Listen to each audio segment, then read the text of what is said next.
Hola, ¿qué tal, queridos alumnos y alumnas? Estamos de regreso con un tema de formación cívica y ética. En este caso, hablaremos del tema "En mi país convives diferentes culturas". Esto está dentro del bloque México, una nación pluricultural. Bien, para poder realizar o para poder hablar de este tema, debemos primeramente conceptualizar por qué nuestro país se le llama nación pluricultural. Bien, esto quiere decir que en nuestro país o en nuestro territorio conviven diferentes pueblos y cada uno aporta su cultura.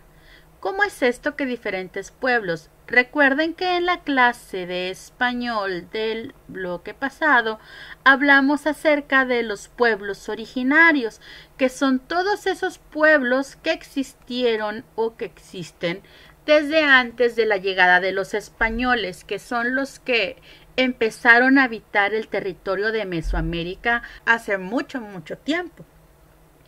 Y que con la llegada de los españoles y todos los cambios que ellos trajeron, que vamos a ver próximamente en la clase de historia, pues estos pueblos quedaron en un segundo plano y ahora son parte de una minoría, es decir, son pocas personas las que pertenecen a estos pueblos o a estas culturas, pero aún conservan sus tradiciones, como lo vimos e investigamos en el tema de las monografías en la materia de español. Ellos, como mencionamos, nos dejan su cultura.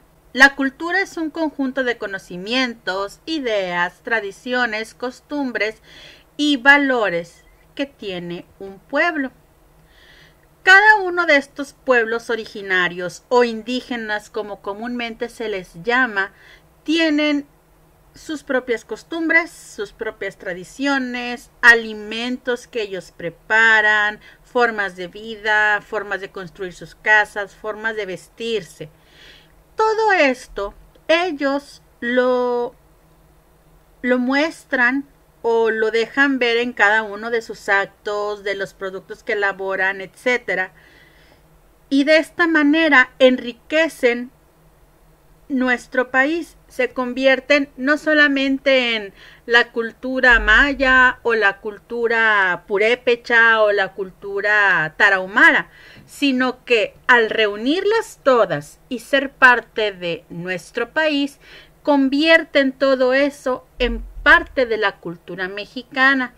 Recordemos, como vimos en el tema de monografías con los pueblos originarios que cada quien investigó, vimos que muchas de sus tradiciones o de sus costumbres nosotros las seguimos practicando, tal vez con algunas modificaciones, ¿verdad? Pero siempre son algo que nosotros llamamos la cultura de nuestro país. El seguir practicando todas estas tradiciones, costumbres o como le quieran llamar, hace que nos sintamos parte de nuestra nación, que nos sintamos mexicanos, que cuando vayamos a otro país o conozcamos a alguien de otra parte, por la forma en que hablamos, en que actuamos, cómo vestimos, las cosas que utilizamos, lo que comemos, la gente nos identifique como mexicanos.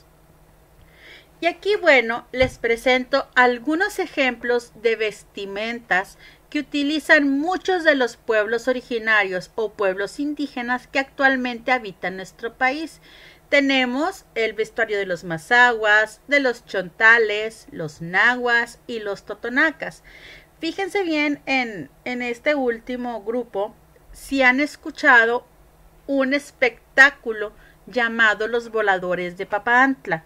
Bueno, ese espectáculo o esa tradición es parte de esta cultura de los totonacas.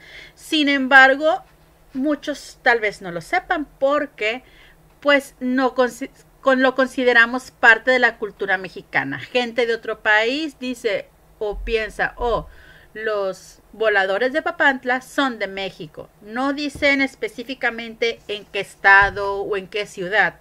Lo identifican como parte del país. Por eso es muy importante preservar todas estas tradiciones y todas estas costumbres, a pesar de que pues ya no sea común que nos vistamos de estas maneras, pero por ejemplo cuando celebramos festivales en nuestras escuelas, de la Revolución Mexicana, de la Independencia, etcétera, o en los festivales del Día de las Madres en los que los maestros ponen algunos números y nos hacen que utilicemos este tipo de vestuarios, es porque estamos rindiendo homenaje a los bailes típicos o a los trajes típicos de cada uno de estos lugares o estas culturas, y al seguirlos practicando en la escuela estamos preservando la cultura, ¿sí? No es nada más porque la maestra piense que se va a ver bonito, simple y sencillamente es una forma de recordarnos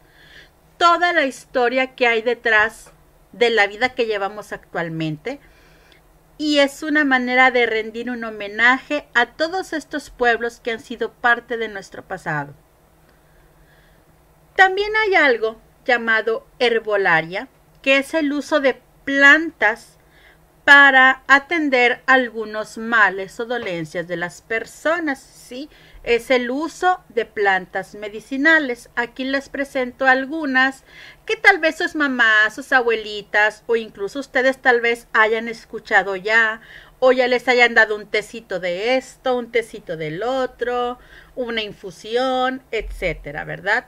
Esto de la herbolaria también viene desde hace muchos años de nuestros pueblos originarios, desde antes de la llegada de los españoles. Recordemos que en el pasado no había medicinas, como ahorita nosotros podemos ir a la farmacia a comprar el medicamento para la gripe, para la tos, para el dolor de cabeza. Ellos tenían que buscar la manera de cómo deshacerse de ese malestar, y lo hacían utilizando mezclas de algunas plantas que después de mucho investigar y experimentar con ellas se dieron cuenta de que los ayudaban a mitigar algunas dolencias. Otro aspecto de la cultura que tenemos muy presente en nuestra vida es la lengua o el idioma, es decir, muchas de las palabras que nosotros actualmente decimos provienen de palabras indígenas. Aquí les dejo una pequeña lista, porque existen muchísimas, de las palabras que nosotros utilizamos diariamente, pero que provienen de lenguas o del idioma de diferentes pueblos originarios. Por ejemplo, aguacate, ajolote, cacahuate, el elote, guarache, el tecolote, el tianguis, el tomate. Todas esas palabras son parte del dialecto de diferentes grupos, solamente que nosotros las recuperamos, o en el español fueron recuperadas para utilizarlas en la vida diaria de las personas para nombrar ciertos objetos o productos que utilizamos en nuestra vida diaria. Y obviamente lo más representativo de nuestro país, o una de las cosas más representativas, es la alimentación. ¿Sabían ustedes que México es de los pocos países que utiliza alimentos condimentados con chile? Así es. La mayoría de los países o de las personas extranjeras cuando llegan a nuestro país se asustan al ver que nosotros les ponemos salsa y chile y muchas cosas a nuestros alimentos. Y si alguien de fuera prueba, por ejemplo, el pozole o prueba unos tacos con salsa, literalmente se ponen rojos y les sale un humito por las orejas porque les pica mucho, porque no están acostumbrados a eso. Y bueno, vemos aquí una variedad de platillos deliciosos que nosotros alguna vez hemos comido. Para empezar, las benditas y comunes tortillas, que al menos en el norte del país, en Tamaulipas, donde vivimos nosotros, son parte esencial. Todos los días hay tortillas en nuestra mesa para acompañar las comidas. Los tlacoyos son un alimento de más del centro del país o del sur, igual que el huitlacoche. El pozole hay diferentes formas de prepararlo. Y los tamales igual, hay de hojas de maíz que preparamos en el norte del país, hay de hoja de plátano, hay el zacahuil, hay muchas formas de preparar tamales y se les llama de diferentes formas. Y en esencia es masa con alguna carne, ya sea pollo, ya sea cerdo, ya sea res, picadillo, etcétera, con algún tipo de salsita de chile no tan picosa. Pero pues estos son alimentos que en otras partes no vamos a encontrar. Y bueno, esto solamente es un ejemplo, ¿verdad?, de todo lo que las diferentes culturas indígenas han proveído a nuestro país. Por último, les voy a dejar una pequeña historia como introducción al siguiente tema, pues no solamente los pueblos indígenas han influido en la cultura actual de nuestro país. También con la llegada de los españoles, ellos trajeron sus costumbres, además de esclavos, que muchos de ellos eran africanos o de otras nacionalidades. Y bueno, hoy les voy a hablar de la China poblana. Todos conocemos este hermoso vestuario muy típico mexicano, que cualquier extranjero lo ve y dicen, ese es ropa que utilizan en México, porque algunos piensan que así nos vestimos diariamente, aunque no es así. Y vemos que tiene una composición muy bonita, tiene una blusa blanca con bordados de flores de colores hermosos, una falda satinada que tiene los colores verde y rojo, y nos damos cuenta que en la parte roja tiene muchos colores brillantes. Quiere decir que está bordada con muchas lentejuelas y muchas chaquiras que la hacen brillar, porque son materiales que le dan brillo a la ropa. Y bueno, este vestimenta o este vestuario se le llama o lo conocemos como que el vestuario de la China poblana, porque cuenta una leyenda, esa es la historia que se cuenta sobre este vestuario, que cuando estábamos en la época de la conquista y de la colonia, esta persona, la llamada China poblana, era una princesa del país de la India que se llamaba Mira. Unos piratas la secuestraron en su país y la trajeron a América, a México, y la vendieron como esclava a los españoles ricos. Ella pues era de la India, pero antes, en aquel entonces, a cualquier persona que perteneciera a Asia, porque India es un país que se encuentra en el continente asiático, a todos le llamaban chinos. Entonces era conocida como la China, la esclava china, ¿verdad? Le decían China solo porque era de Asia. Bueno, ella pues al ser una princesa, su ropa, la ropa que traía puesta, pues era digna de una princesa, ¿verdad? Era elegante, tenía muchos brillos. Imagínense ustedes, por ejemplo, si ahorita ven una caricatura que sale en Disney Channel que se llama Mira, la detective del reino. Ahí nos damos cuenta de la forma de vestir de las personas en el país de la India, porque ahí se desarrolla esa historia. Y vemos que, por ejemplo, la reina que aparece ahí usa unos vestuarios con muchos bordados, chaquiras, lentejuelas, piedras, cosas que hacen que su vestimenta brille y se vea hermosa y muy adornada. Esta princesa Mira, que tenemos aquí en esta historia, pues tenía una vestimenta similar.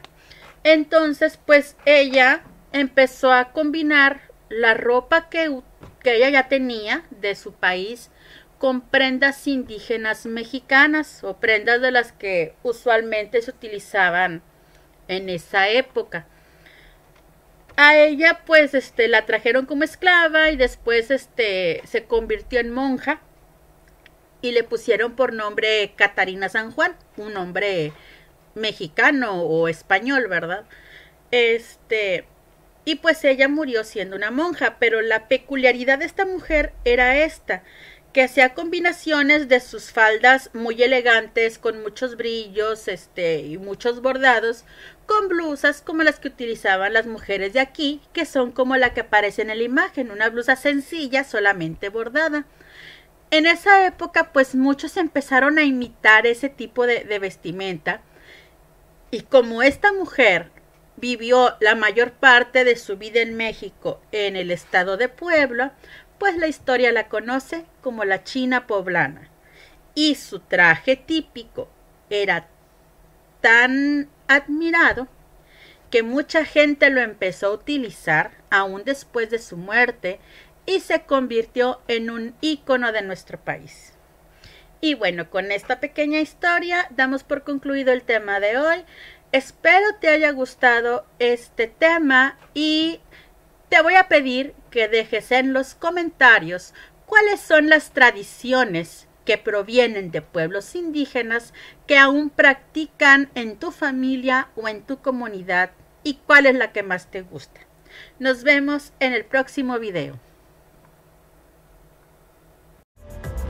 Suscríbete a nuestras redes sociales. En YouTube activa la campanita y en Facebook síguenos y dale like a nuestra página oficial mbeducation.mx para recibir notificaciones de nuestro nuevo contenido y videos educativos.